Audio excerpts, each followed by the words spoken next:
MotorWeek is made possible by Cars.com, Valvoline, and Goodyear.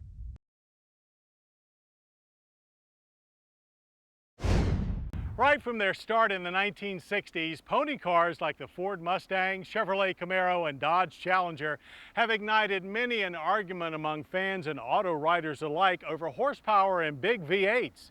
But truth be told, most of these sporty coupes go out with smaller, more insurable, and more economical powertrains. Case in point, the new Dodge Challenger SE. While it may trade a Hemi V8 for a more responsible V6, Dodge promises most of the flair of the Hemi. So let's see if this Challenger's sparks will fly or fall shy.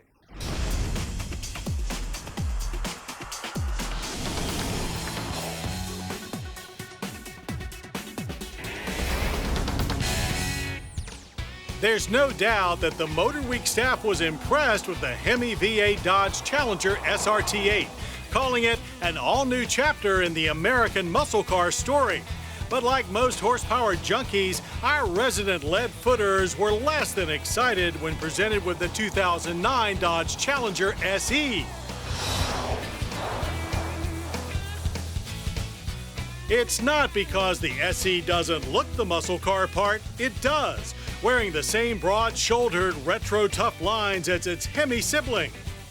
From the wide-mouth grille with round vintage-look headlights to the long hood, short rear deck pony car profile, the Challenger SE is nearly identical to its big-bore brother.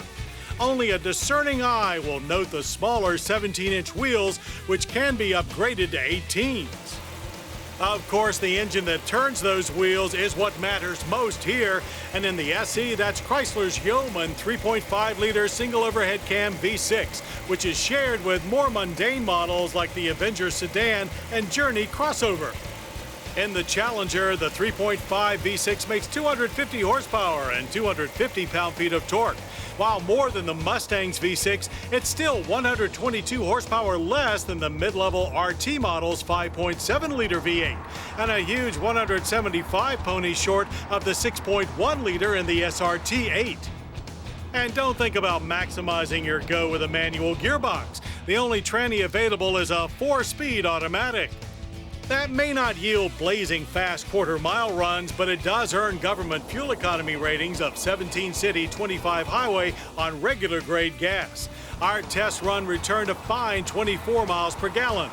The SE's energy impact score is an acceptable 17.1 barrels of oil per year, with a carbon footprint of 9.2. And that's not to say that the SE can't get out of its own way, as a 0 to 60 time of 7.8 seconds shows. The SE also gets through the quarter mile just dandy with a time of 16 seconds at 91 miles per hour. But don't expect a vigorous launch, as the 3,800-pound SE is a lot of car for 250 ponies to move. Once up to speed, the 4-speed box shifts slowly but smoothly. On the handling course, the SE shows itself to be competent while lacking the tight feel and sharp response of the SRT8. With its touring-oriented suspension and the optional electronic stability control, our SE has a more big sedan feel with prominent front push. Stopping distances averaged a longish 135 feet from 60, but the big chassis was always rock solid. So while the SE may not be quite as track-ready as the SRT8, it does provide a much more comfortable ride in daily driving. And you still get to ride in the same retro yet modern cockpit as the more powerful Challengers. One with a classic 4-dial gauge cluster, a full-size steering wheel, and wide, comfortable seats. Crash protection comes from multi-stage front and 2-row side curtain airbags. The tight rear seat splits and folds to increase the already substantial 16.2 cubic feet of trunk space.